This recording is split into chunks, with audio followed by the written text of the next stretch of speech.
Hello, ladies and gentlemen. We're still working away at Mara, Daughter of the Nile. We are on chapter 7. We're in part 3 of the book called The Palace. And today's chapter name is Royal Summons.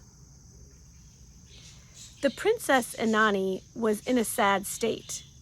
After an entire Egyptian week, 10 days, in the Golden House, she was still unable to conquer the awe and terror her new home inspired in her. She awoke, calling nervously for Mara at the entrance of the first long-eyed Egyptian servant in the morning, and each evening had to be coaxed into the great golden beast-headed couch that was her bed. The creature's pink ivory tongue and gleaming teeth terrified her. She could not get comfortable on the exquisitely carved ebony headrest, which was so much cooler than her hot Syrian pillow. And in between waking and sleeping, there were further ordeals. The cold bath twice daily, senseless torture, which Egyptians accepted as a matter of course. The vigorous massaging afterward, the forcing of combs through her tangled, hip-length hair, her vain attempts to master the art of eating with a spoon instead of the fingers. On top of all this, she had not yet so much as laid eyes on the queen or on the young king she had traveled so far to marry. Her pride was outraged. She was in tears half a dozen times a day at this cavalier treatment. Yet the magnificence of the palace so overawed her that she hardly dared touch the furnishings of her own apartment. Mara really felt sorry for her. She herself was drinking in the luxury as parched ground drinks the water of the Nile. What do you guys think that means? She herself, Mara, was drinking in the luxury as parched ground drinks the waters of the Nile. I think what she's trying to say and what she means, or what the book is trying to say, is that she's taking in all the luxuries, all the beautiful things, all the food and the smells and the richness and all the bits and pieces of the day, like she could just soak them in like dry skin, or like a dry ground would soak in water, or a dry plant would soak in water. As Inanni's closest companion, for the princess clung to her desperately as the one person who could and would always explain some of the countless bewilderments. She had actually been given a slave of her own to bathe and dress her. She dined magnificently off of roasted waterfowl and incredible pastries. She had shady gardens to walk in and fresh flowers for her hair and neck as many times a day as she desired. True, she still kicked off those bothersome sandals whenever she had a chance, and had to keep sharp watch over her tongue lest it slip into the vocabulary of the streets. One highly colored phrase would give her away instantly to the palace servants, most of who were free-born, and as far above her in station as she pretended to be above them. Secretly, she was a little in awe of them. It took self-control not to show it. It took gall to send them fetching and carrying as if she were some great lady. But gall Mara had in plenty, and Inanni's helpless confusion was not hers. She had been a slave in luxurious houses, as Inanni had not. Only the scale of this grandeur had her own changed role were new, and her own changed role were new to her. Also, she was a natural mimic, blessed with a sense of humor and a cool nerve, which Inanni certainly was not. And her precarious life had made her as adaptable as a chameleon. How often had she stood, ready with comb or fresh linen, beside Zasha's lady's dressing table. Now she was the one who snapped her fingers for others to obey, and she had not forgotten a single haughty gesture. She took mischievous delight in using them all. Moreover, she had not yet caught a glimpse of her new master, or of Sheftu either. Therefore, nothing whatever was required of her save luxurious lounging. Life was so perfect it was in danger of becoming monotonous. On the 11th morning after their arrival, she was awakened, as usual, by Anani's frightened call. Smiling through her yawn, Mara slipped from her couch and hurried into the adjoining room. "Come now, my princess," she soothed. "It is only the maidservant to bring thy fruit and greet the day with thee. Cease thy cowering, or she will laugh about thee in the servants' hall." Anani reluctantly loosened her grasp on the bedclothes and sat up, still eyeing the maid with distrust. She looks sideways at me, down her nose, as if she were the queen herself," she complained. "Nonsense.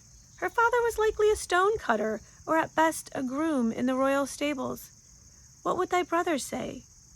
Mara turned to the servant who had set down her bowl of fruit and waited now for dismissal.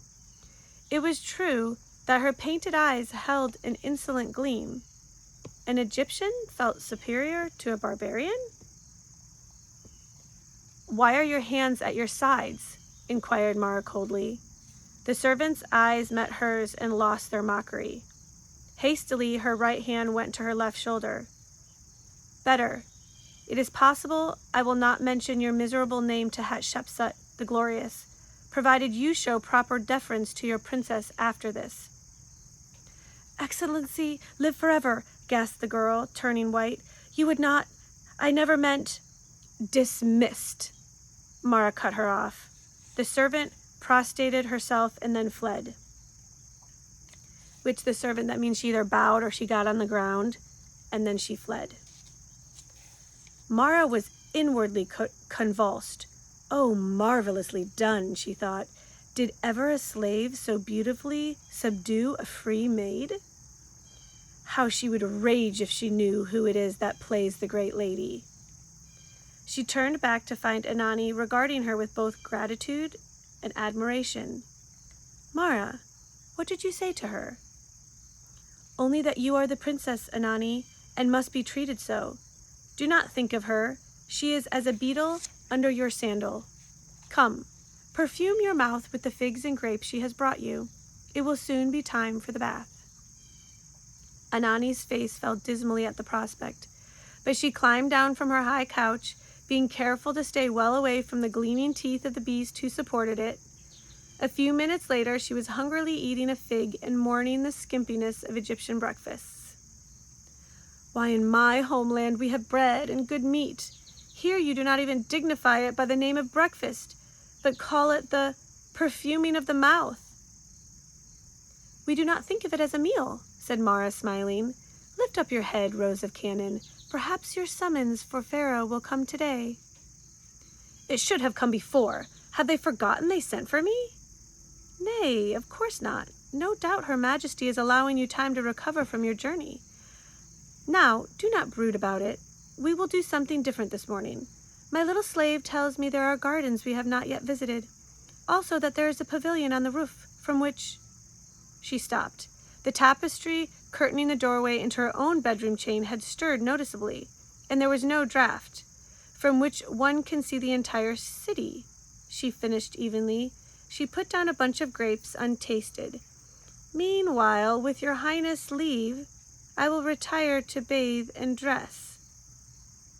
Summoning two of the Syrian women to divert the princess, she walked to the curtained door and with a sudden motion pushed aside the hangings. The room was as empty as when she had left it. She stepped inside, letting the tapestry fall behind her. The bedclothes were still in a snarl on the lion-legged couch. The chest and littered dressing table stood undisturbed against the wall, bright with painted golden butterflies. The doors to both bath chambers and halls were closed and blank. Yet those hangings had moved. She flung off her nightrobe, wondering why it had not occurred to her before that a spy might have been set to keep a watch on her. Sheftu had openly admitted that he trusted her no farther than tomorrow, and as for that stony-eyed masters of hers, she frowned, realized she had been rapidly putting on her own clothes. Was she trying to reveal herself, or what she was? Just as rapidly, she stripped the garments off, put on her nightrobe again, and clapped her hands for her slave. The little brown maiden flung open the hall door so promptly that Mara gave a sharp look. Was she the spy, then? No, surely not. The child was no more than 12 years old, with a face as innocent as a flower. Mara pitied her suddenly. Remember how it felt, at 12, to stand motionless for hours in some corridor, waiting for the clap of hands. Hast been impatient, little Nessie. Go then, make ready my bath. We'll soon be done here. When the girl had disappeared into the bath chamber, Mara glanced around once more, uneasily searching for some clue to her uninvited visitor. On a sudden thought, she went to the little carved chest and raised its lid. At first she saw nothing. Then she dropped to her knees, lifting with cautious fingers a fold of the topmost garment. Under it lay a common honey cake, the sort sold in the streets of Menfi by the baker's boy. She picked it up, frowning. It had not been there before, of that she was certain. She turned it over, scanned it top and bottom, and finally broke it open. There, in its flaky middle, was a scrap of papyrus. In a trice, she was reading the tiny hieroglyphs. A princess enjoys the lotus garden in the cool of the evening. That was all it said. Thoughtfully, Mara tore it into a dozen pieces, and after some hesitation, dropped the scraps into the tall alabaster vase that stood in one corner. Even if they were pieced together, they would seem but a fragment from some scribe's copybook. She ate the honey cake, dusted the crumbs from her fingers, and went to take her bath. Very cleverly done, she thought as she lay on the rubbing table, enjoying the ministrations of the capable little Nessie. So there was no spy, only a summons to walk this evenings with the Princess Anani in one of the palace gardens, one with a lotus pool. Perhaps she could locate it from that roof pavilion Nessie had mentioned. But which master had sent the summons? It would be like Sheftu to identify himself with the honey cake. He had seen her stealing cakes that day in Menfi. Still, so had the stone-faced one.